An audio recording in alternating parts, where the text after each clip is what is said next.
more than 25,000 Israeli officers, commanders, soldiers, police, border patrol, have fallen in defense of the state of Israel. Now, 25,000, it's a big number. But we have to remember, 25,000 Jews were killed every day in one day in the Holocaust, which we commemorated not long ago.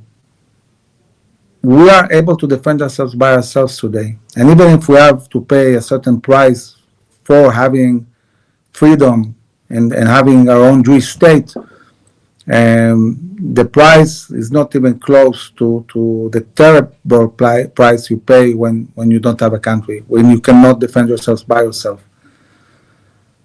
When Yom HaZikaron arrives, it's usually the time when especially officers like me, we spend the whole day visiting families of our soldiers that fell in battle, or families of friends that lost their sons or daughters. And this is one of the first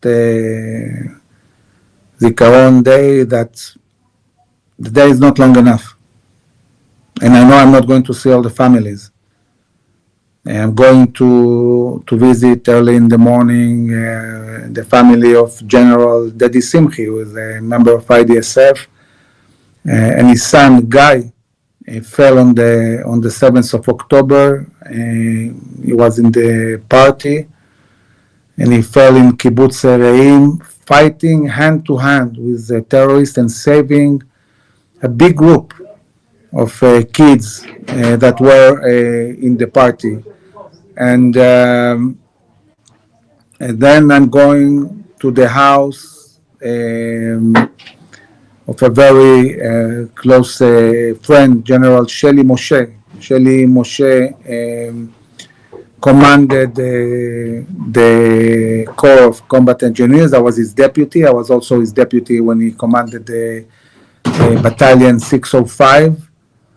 And his son, Ben, who I know since he was a baby, beautiful boy, very brave, who served in the special unit of the Air Force.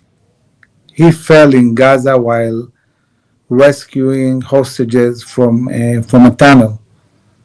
The eldest son of Shelley and Carmel. Really, the family is devastated by the loss. And from there, I'm going to Eli to visit the family of a colonel, Dickstein, who is a member also of IDSF, and his son fell in Lebanon, fighting in Lebanon, while his father sat in the headquarters of the Northern Command, commanding the operation in the headquarters, and he was in touch with his son, and his son fell in battle as he was commanding from Tzfat, from the headquarters. And from there, I'm going to visit another member of IDSF and a very famous guy who is going to light a torch in the Independence Day, Oren Smadja, the first ever Olympic medalist of Israel, and his wife Liat. We are building our pre-army program, our Mechina in Tkuma, in the name of Omer, who fell in battle in the Gaza Strip. And it's the first year that I'm going to visit all these families, and I don't have the time to visit my own fallen soldiers from the time I was in service, because I find myself prioritizing going to families that just lost their sons in this war. So I'll probably go and visit a week later, and not in the day itself. We have paid a heavy price in this war, and I think the one thing that we owe to these families and to the kids that fought and lost their lives in this war is to make sure that we win decisively. They need to know that it wasn't in vain, that we fought and won and secured Israel. This is what we need to do. Each time we come to a family that has lost a son or a daughter in the battlefield, they need to know that it wasn't in vain, that they were part of something big that will really, really change the reality in Israel for generations to come.